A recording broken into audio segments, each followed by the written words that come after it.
Hello Taurus, Sun, Moon, Rising, and Venus signs. Kamusta po kayo? Sana po nasa mabuti kayong kalagayan. Welcome back po sa Star Tarot. At kung bago kayo rito, welcome din po kayo. Please subscribe, like, share my videos, and leave me a comment po kung nakaresonate kayo. Four of Pentacles, Seven of Pentacles, and meron din tayong Nine of Cups, Five of Wands. So, Taurus, first message ninyo, ano to parang financial discipline ang kailangan dito. Ito yung napipick up ko, na maaaring nare-remind kayo ngayon ng spirit, 'di ba? Na ayusin ninyong mabuti yung pagmamanage ng inyong pera. Kasi, syempre, pinagpaguran ninyo yan, pinaghirapan ninyo yan. So, dapat lang, 'di ba, na you take care of it ng maayos para hindi yung one day millionaire kayo or kung saan lang mapupunta yung inyong pinaghirapan, no?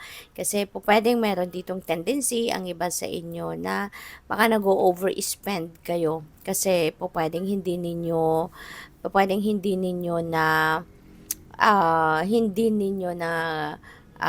monitor masyado, no, yung in and out ng inyong kaperahan. Kaya this is an important reminder para sa inyo, no, na pairalin ninyo yung inyong disiplina pagdating sa pagmamanage ng inyong pera at dapat ayusin, 'di ba? Para hindi masayang ang pinaghirapan.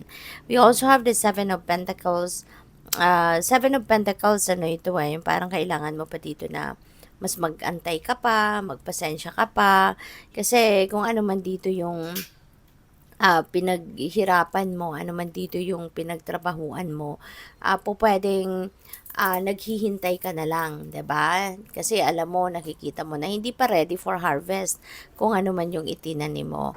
Kaya po pwedeng hindi ito sabay-sabay, no, na dumating. Maaaring meron ditong paunti-unti lang, 'di ba? Hindi yung isang bagsakan na tagumpay talaga. But it feels like to me na kailangan mo pa maghintay for the big one, kumbaga.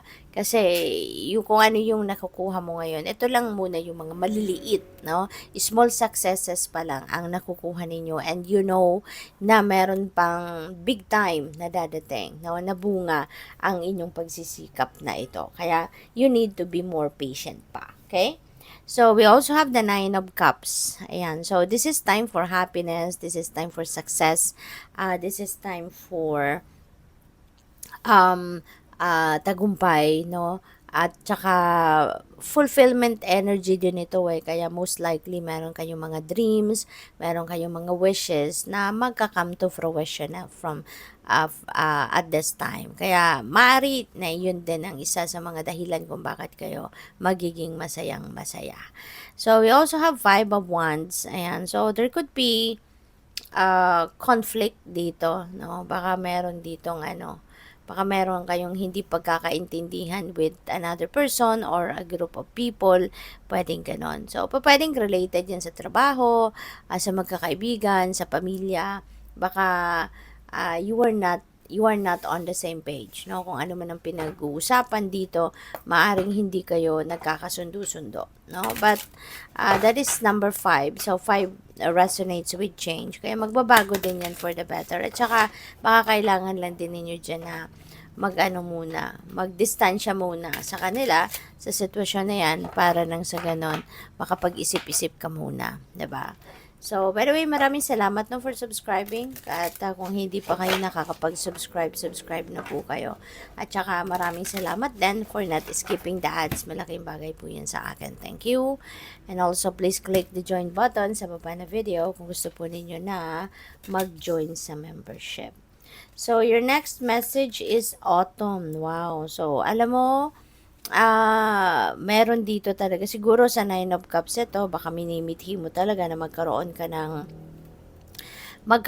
ng kayamanan, no? Maaring financial gain yan, additional wealth, material things. Kasi this is time for bounty. You know, this is time for bounty.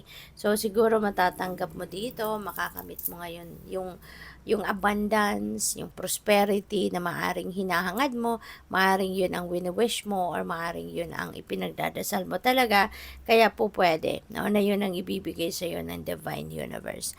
And kaya siguro, no, may reminder kayo na i-manage ninyo ng maayos ang inyong resources, ang inyong kaperahan, kasi mas marami pa ang dadating, no, na pera sa inyo sa ngayon. So, para hindi kayo, kasi kapag excited tayo, minsan nawawala na tayo sa ano natin, sa focus, at hindi na natin naiisip, 'di ba? Ang pagtatabi ng pera, ang pag-aayos ng kung saan mo itatabi ang pera, yung mga gano'n, 'di ba? Sa sobrang excited. So, 'yun, kaya nauna ng mensahe ito para sa inyo. Kasi that is an important reminder, lalo-lalo na meron kayong material na bagay or financial blessings na paparating. Okay? So, with the balance energy dito, maganda rin kasi most likely, no, magagawan talaga ninyo yan ng paraan, at you will be able to practice that, ano,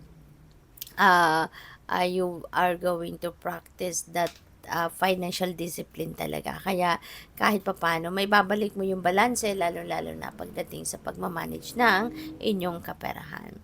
So, we also have the Moss Agate. There is change that is going to happen.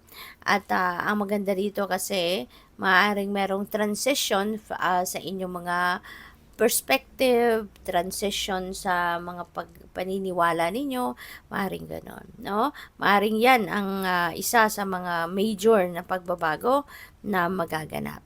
Kasi siguro dati, 'di ba, maaaring nagne-negative thinking kayo, maaaring marami din kayong mga pagdududa sa kakayanan niyo, sa sarili ninyo, sa mga plano ninyo. But now, there is going to be some kind of adjustments na mangyayari dito, and there is going to be a change. No? There is going to be a change that is going to happen. No? At maaaring yan ay yung paniniwala mo or pinaniniwalaan mo. Alright?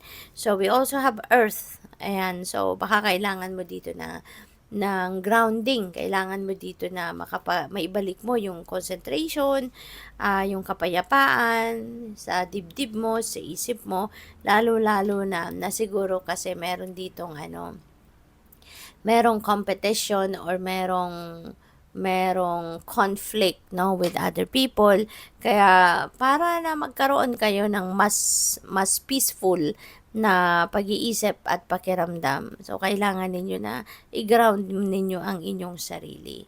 Okay? Siguro maganda rito if you are going to magpahinga ka muna, 'di ba? Mag-unwind ka, mag-relax ka para na ma-experience mo yung kapayapaan, 'di ba? At para na matanggal, spend time, no, outdoors in nature. Kung safe ka naman din, why not do it, 'di ba? Kasi malaking bagay, no, ang naitutulong ng nature sa atin, lalo-lalo na sa pag-iisip natin at sa nararamdaman natin. Nakakatulong na magpagaan, no, ng ating pakiramdam at magkakaroon tayo ng kapayapaan. So, good luck sa'yo. Thank you for watching. Love and light. Namaste.